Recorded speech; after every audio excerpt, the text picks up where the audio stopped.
Good afternoon. This is the People's Matter Show. And today we're going to talk about property management, that industry that not a lot of people talk about, but is really, really interesting. And today we have a leader in the industry. Dr. Candice Burney is an accomplished industrial organizational psychologist and seasoned professional in the property management industry with over 24 years of experience, held various leadership positions, including she is the COO at Raystone Incorporated since 2023. Welcome to the show.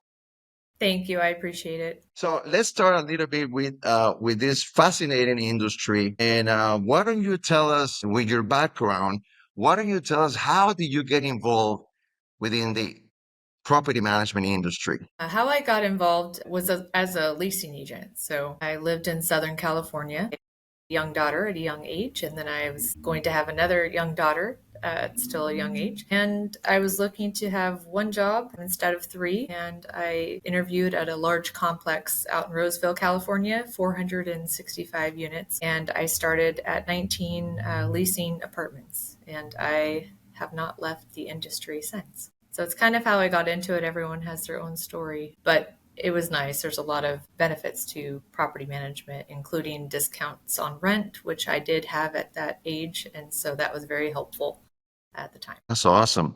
So, I mean, you have an impressive record, and you were inducted to the National Society of Leadership and Success. And I know that you talk about leadership and company culture, which is fascinating. Can you expand a little bit about?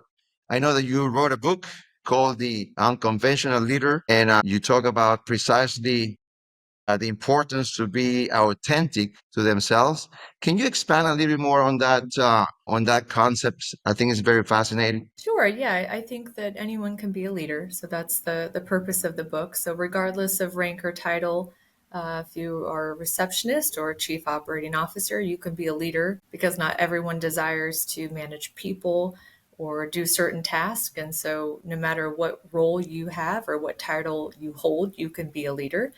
And you don't have to be the type of leader that others, or have the type of personality that others may have as viewed as being successful, right? So I use the example in the book of having sharp elbows or having a dictatorship type style. So I'm goofy. I love dad jokes. I skip around when I'm happy, but I also have a side to me that's warm and can also hold structure without kind of having that strong personality that others may think is needed. So basically, just stating you could be yourself and you could be a leader and you could be great at it without being like someone else who might be a great leader and it might work for them. So it's not saying that it's wrong either. It's just saying that I can be who I am and still be great for the right company, right? What is in talking on this line on leadership? I mean, and you've been obviously working with different organizations.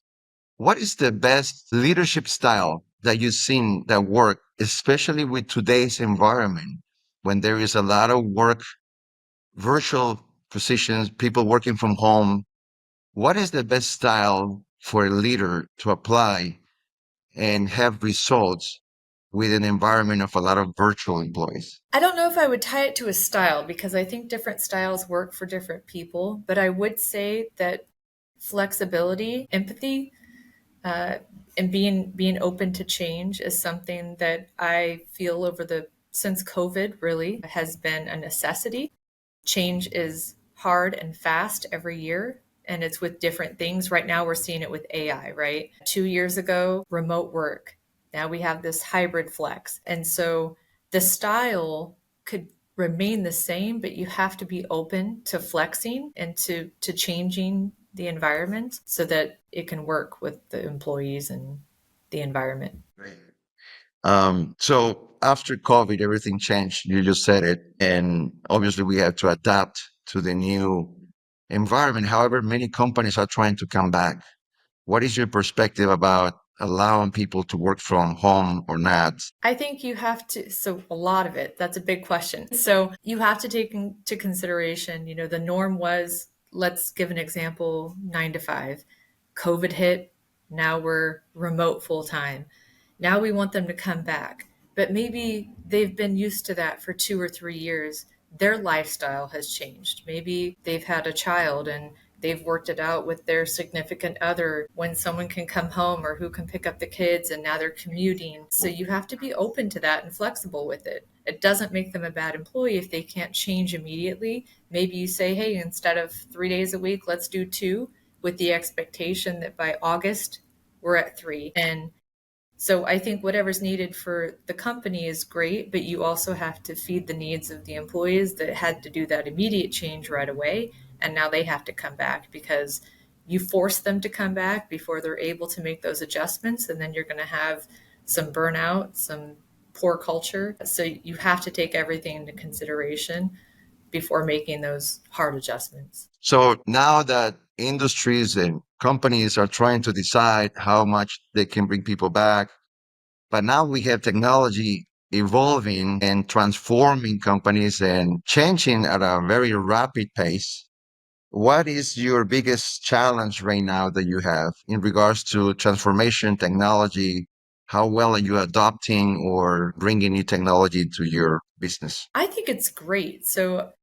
And I personally love ChatGPT if it's used in the right way. And so we just had this conversation earlier today. I think, if you use it for letters, happy birthday letters, retirement letters, just to give you a foundation, and then you can tweak it to personalize it, right? So it's not so, I think ChatGPT uses a lot of words that you can tell comes from ChatGPT, fosters, those kind of words that when it's every 10th word, you wonder if someone put any effort into it. Same with resumes. I see a lot of resumes that I could tell were Chat GPT, which I agree is great. Spiff it up, but then personalize it yourself. Take that time to then take what Chat GPT helped you with and then personalize it yourself. So I think it could be great also for, we do senior living, independent living. And so we could use it for activities. Hey, give me some thoughts. What can we use for the seniors? What are some new activities that seniors like in independent housing? And it could tell you all these things. So I think there's a lot of benefits to it, but I don't think it should be used for like data or trusting, those hard facts. But I think it's great. I think there's so many different versions coming out, and it's all over the place right now. So it's the new thing to learn, to get used to, and to see how it can be helpful, but also being cautious at the same time. Are you actually enforcing or motivating your staff at all levels to use ChatGPT among other AI platforms? They're encouraged to use it as a helpful tool. Any of them, yeah. We encourage them to kind of get on board with the new hot thing and play around with it and see how it can help their day to day. Because used in the right way, I think it could be very beneficial. Let's keep digging into property management. It's a unique industry. You guys do residential, commercial, and also nursing homes. Am I right? Independent senior living, so we don't do any assisted or any memory care, so they have to be fully independent. I think it's very important as you treating and handling elderly. What is changing now? Because I'm a firm believer that uh, there is a huge generation of baby boomers that are in that level of on their 70s, 80s that they either going to need some assistance. What have you seen in that industry? And I believe that your industry is changing very fast as well. What are the main things that are changing in that industry right now? So location's always a big thing, right? And it ebbs and flows just like traditional multifamily, right? And so location, food is really important. So they want to be within a certain amount of miles from their family, and food, and what can we offer them as far as activities and entertainment. And so every property is different. So you might have a property that's really into history, and so we'll have people come in and do talks on history. You might have another property who loves live music and, bingo. Everyone loves bingo. And so, like, what can we add to make our property more fun and just a positive environment to live in is what we're striving for. And that's different everywhere. So, we constantly are taking a look at what do they like? What do we need to change? Do you guys provide different levels for different, so for people that have a specific, for example, levels of assets and income, and then you have, different ranks or levels to provide different services to people that can access to X or Y? No, so our properties, they're all inclusive. So when you move into one of our properties, you're getting the meals, you're getting the activities and the care as far as the staff goes. So no different levels. They're all the Oh, same. different levels. Okay. So, what emerging trends in the property management industry are you more excited about? What is it that you see that what is changing in the future that you're more excited about? I don't know what trends I'm excited about. I mean, our occupancy is getting better, and that's always exciting. AI is still really big. And so, what I've noticed is a lot of the upcoming conferences, they're talking about AI and how to use AI. And so, I'll be attending some of those just to see what they're talking about. But other than that, I haven't noticed any new trends that are coming up, just keeping the standard there. In one of my podcasts, I interview an AI CEO, very young entrepreneur. They are developing AI agents. I don't know if you heard about AI agents, but when I look at your industry, AI agent is something that is going to be obviously needed. Imagine your staff be able to be 300 times more efficient because they have an agent that understands every single task they have to do throughout the day, and they're doing all those tasks for them to be more efficient. It's just amazing how the future is going to change for everyone. It is. And it depends on the business too. So like prior to coming to work at the company that I'm at now, I was with a publicly traded company and everything was centralized. Not everything. A lot of things were, right? And so something like that would be great for them because you might have hundreds of calls with people who have the same exact questions. And so if you have an AI agent who can answer the phone and even coordinate a showing, because we had self shows with that property, right? I could see there it would be fantastic. At the company that I'm at now, it's a smaller, family owned company. Wouldn't make as much sense here because we couldn't generalize the and automate the answers in the same way that you could somewhere else. So, and because we essentially have three different businesses with one corporate number, it would be a little harder to digest that. But I could see that it would be helpful in many places who have that kind of centralized standard processes with those leasing and everything else. Technology is important, but at the same time, the human element is very important. And as a psychologist yourself, I know that you're an expert. And when you talk about staffing on your industry, and especially with the elderly, we have to be very careful, right? And how challenging is for you guys in this environment, in today's environment? And I don't like to be in politics, but in today's environment, how challenging is for you to find the right talent to take care of your people, your clients? It's been challenging. It's been really challenging. And different needs are for different places, right? And so we have certain properties that are harder to staff just because of the area that it's in. And then some of our, like we have porters, for example. These are overnight positions. Those are hard.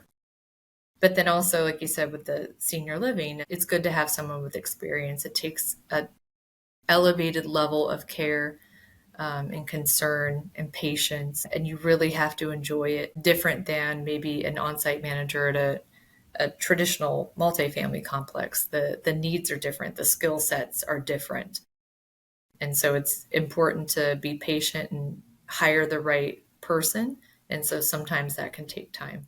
My father-in-law, he used to live with us for almost 11 years. Actually, when I got married, my father-in-law moved with us because he was ill and he was always having health problems. And throughout the time, he went into nursing facilities, and we had very bad experiences with people that will treat him really bad at night, especially. And I would assume, and I don't want to blame the people exactly, but I see how hard it is to find the right staff, and especially for some of the positions that you need that I would assume it's not easy to find those to work at night, long shifts that get tired, and that tire gets into a different mood.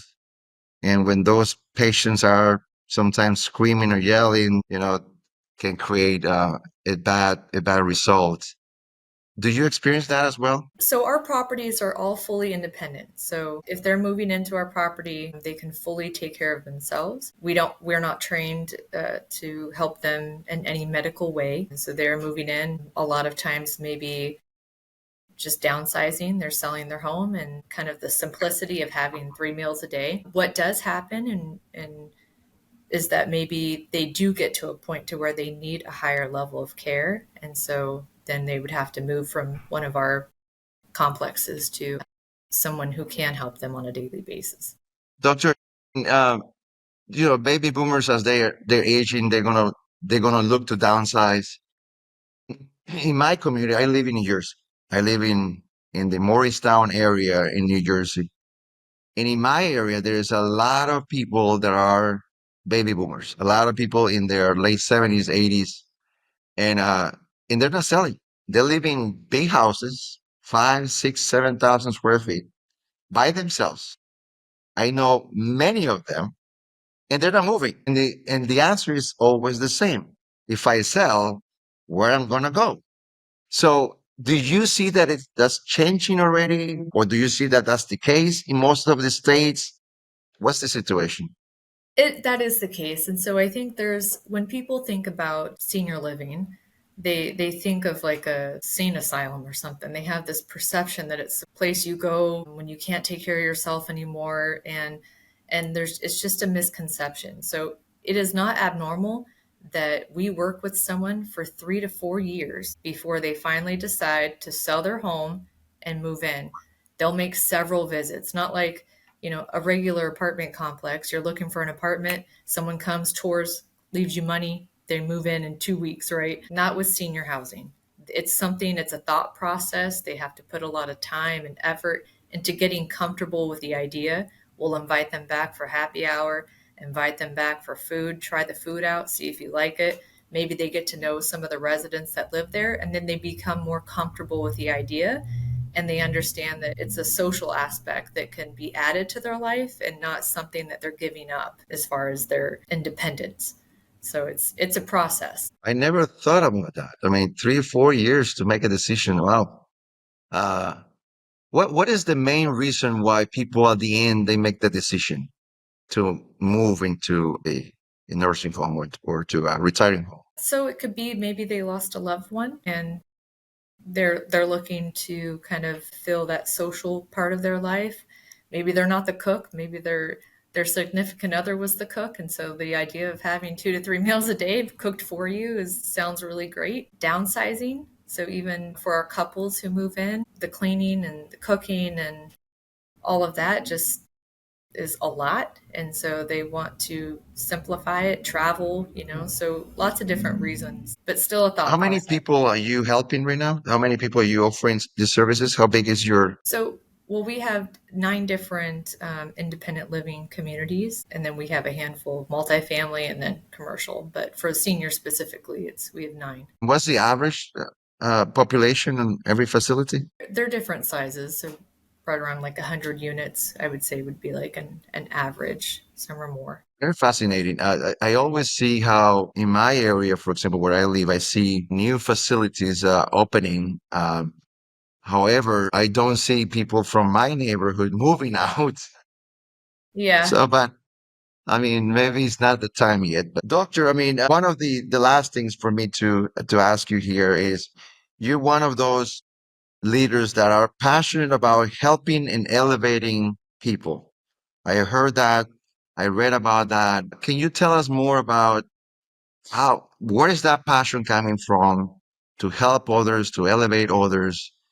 And if you can just cite some examples of what exactly have you done in the past to help others? Yeah, well, I mean, I like to help people personally and professionally, right? And so, like, if you and I were having a conversation, say we're having our first one on one, I'd want to know what are your passions in and outside of the job, right? So, what makes your heart happy outside of the 9 to 5?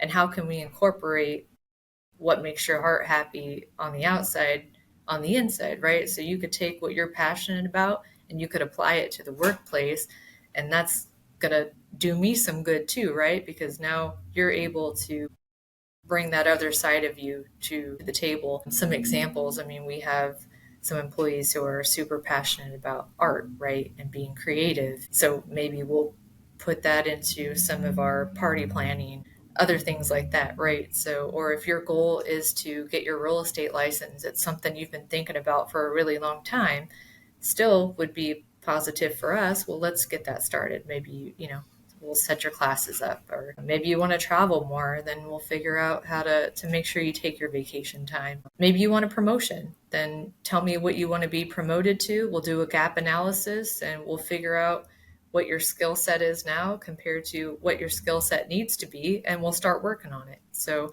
and whether you achieve that here or somewhere else, it's going to make me happy because you reached your goal. And those are the things that I like to do, because we only supposedly get to be here once, right? And so you want to be happy and you want to make the most of it. And so if you feel trapped or you feel like you are stuck or you can't kind of achieve what you want to achieve, well, that sucks. So if I can help you get to where you're trying to be, that's always my goal. Fascinating. My last question for you, and I want to be your student actually.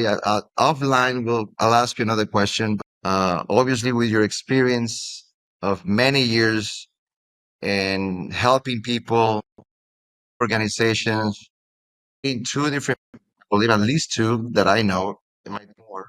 With all of that experience today, if you have Candice, 20-year-old Candice, what would you tell her to do different after everything that you have done? What would you advise her to do different? You know what? I would have asked for help. So 20-year-old Candace was so prideful and so independent, which I still am to an extent, but I think it's okay to tell people to ask for help and to learn from other people. And it's not doesn't make you any less of a person if someone helps you in some way. And so I think that younger Candace could have benefited from accepting help in areas that she needed. Fascinating. Dr. Candice Burney, thank you so much for allowing us to know more about you and sharing all of your ideas and your knowledge. This People Matter show was designed precisely to not only to address people's questions and concerns, but also to understand the different industries out there. Today we talk about property management and especially more into elderly facilities, but it was just fascinating to educate myself, and I hope that the audience also learns more about it. Thank you for being here today. Thank you so much. I appreciate it.